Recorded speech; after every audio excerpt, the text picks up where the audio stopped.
guys don't know, hope you're going have awesome day today, Ilverse. If you ever did Q, do me a favor, hit that like and subscribe. Oh yeah, they go ahead, push that bell for notifications so you get to scoop my news, upcoming videos. Okay, everybody. So hold on, turn up my mic. Okay. Alright, so this is gonna be a movie review of The Extraction, starring Chris Hemsworth. Damn! This is Extraction 2. This movie was amazing and tremendously awesome. I'm gonna dive right into it. If you guys aren't really too well familiar with it, overseen and conceived by Russo brothers of Marvel fame, the Extraction films are an example of a dwindling breed, the big budget super violence adventure. Whether the main character is named John Rambo, Jason Bourne, or John Wick, he's a variant on a type of the prolific killer who prefer not to kill anymore but keeps getting pushed back into it. He has a tragic past and is grieving over it. And he plays by a guy who's so ferocious in violent scenes that you believe that he could take 100 blows to the head, the face, and the torso, plus a gunshot, a knife wound, and a grenade concussion, and keep going. He's like indestructible, like the Terminator, basically. He won't stop till he gets the job done. This movie, The Extraction 2, was one hell of a movie. I'm gonna dive right into this, actually. So, I guess you could say, well, I want to read this. This made a smile to my face right here.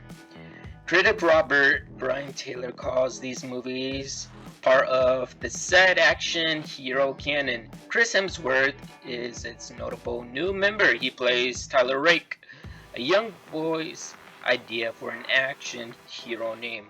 But Hemsworth makes him seem like almost like a real person. He's a tremendous physical actor, possibly as good as Schwarzenegger and Stallone in their primes. Yeah, he kind of is, just like Arnold and Sly. I guess you could say it's like for Arnold, it was like Terminator movies, and also Commando and Predator. And for Sylvester Stallone, it has to be like John Rambo mixed together. Okay, but with the more range, he's played in a scheming male bimbo, a legendary computer hacker. Legendary computer hacker. I remember that one. I believe that was probably like Spiderhead. He's played depressed mercenary and 19th century boiler, a cult leader in the almighty Thor. All convincingly, he's got a bit of the young Sean Currency self-aware swagger as well. But there's also a buried sadness to him, and that's what the Extraction films dig out. So let me give you a brief description. So the Extraction Part 1, this was like a sequel, like basically a spin-off to it. So what the sequel was in it, he was actually retired. Yeah, they let him retire in a nice cabin house where he was like brutally injured. He was trying to gain his physical muscle strength back up, which he did. Inevitably, he gained it back up, but he was pulled back into the game by an unnamed man, Idris Elba. Idris Elba, if you don't know who he is, he played in, I guess you could say, Hobbs and Shaw, the bad guy, and also he played in the Suicide Squad where he killed Peacemaker. I believe it was Peacemaker he killed. That was Suicide Squad Part 2, actually. So yeah, he comes up to Chris Hemsworth, says that we need you back in the game. He says, I'm already retired, mate. I'm out of the game.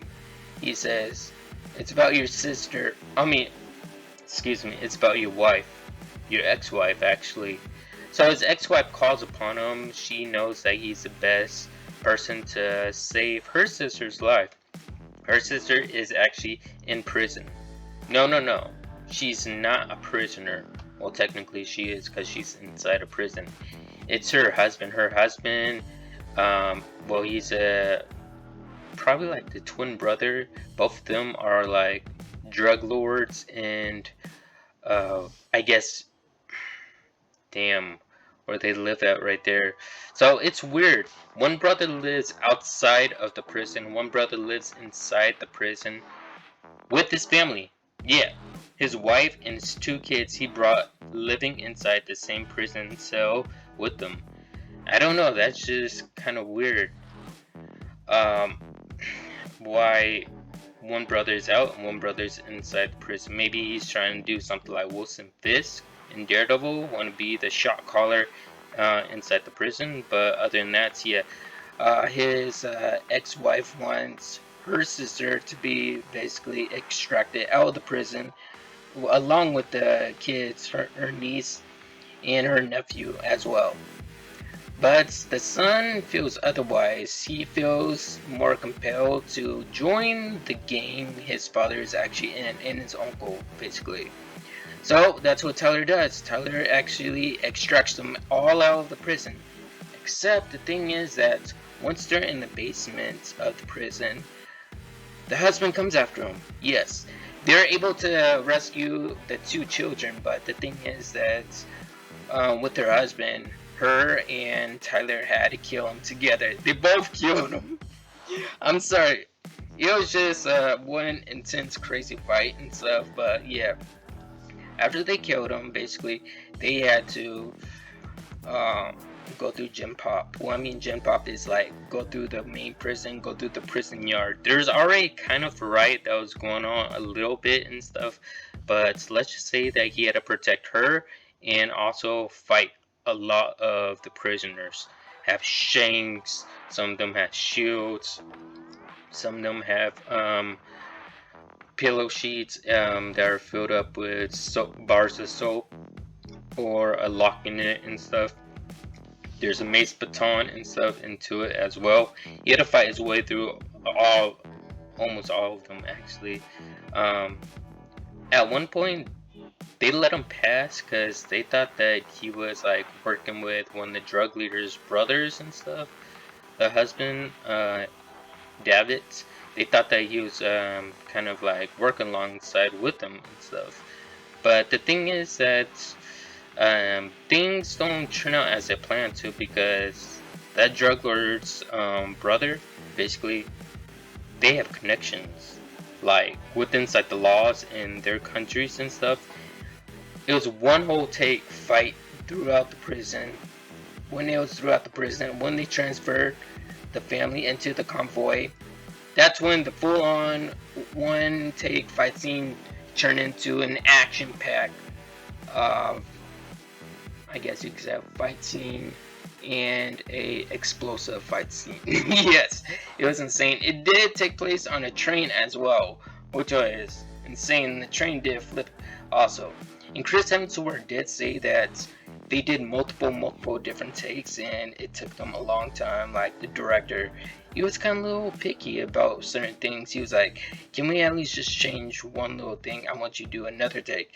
Chris Hemsworth was saying that it was like running a marathon, had to do it again and again and again, which was I guess necessary to the film because it really did very well. Yaz was one of the main operators, and he was part of the team. He actually died. I believe he actually sacrificed his life to save Nick.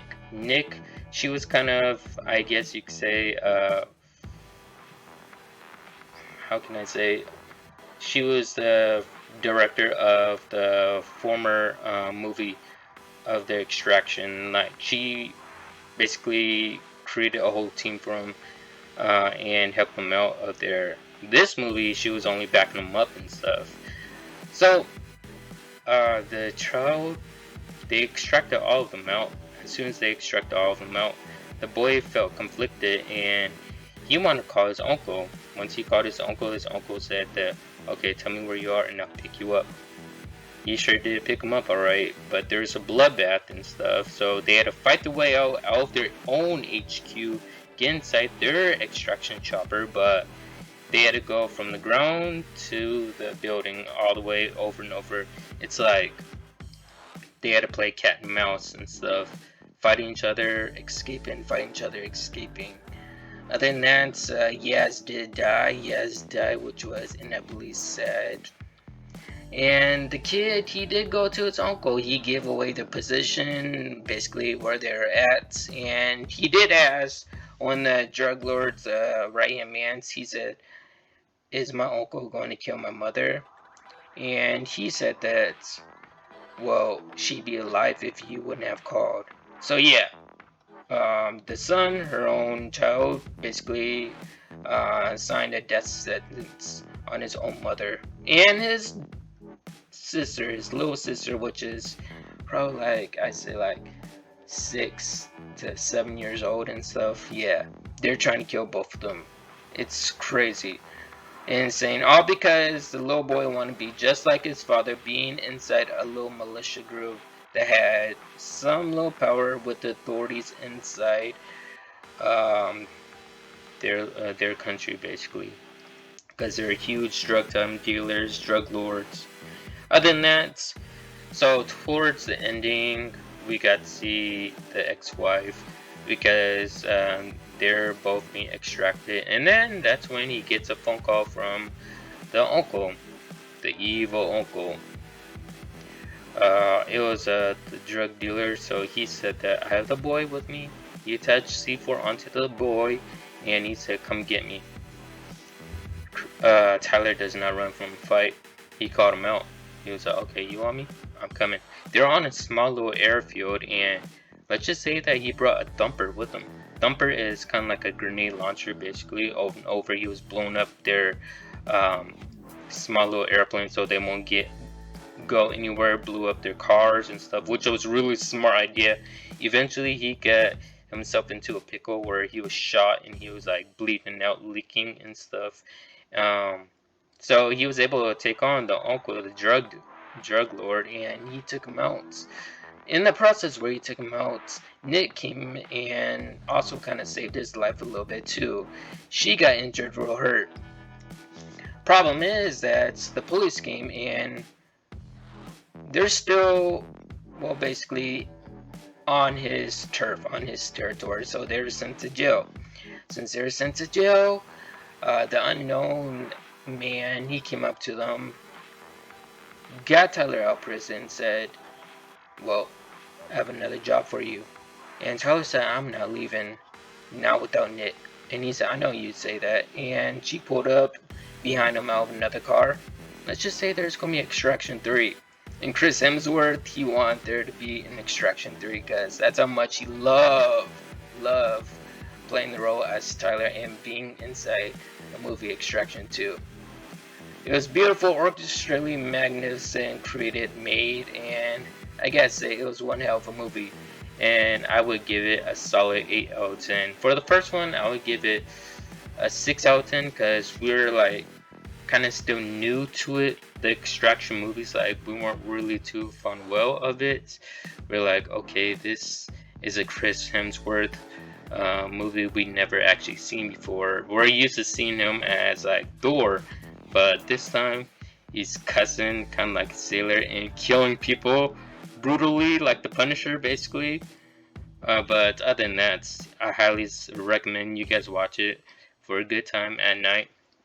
If you're chilling down, probably like tonight or tomorrow, whatever, when you have the day off or when you're not in school, sit down, relax, have some popcorn, soda, get some candy, and yeah, chill on Netflix and watch Extraction 2. 8 out of 10 in my book. Hope you guys enjoyed this video. If you guys are new, subscribe to the channel. And yes, of course, I'll see you all in the next one.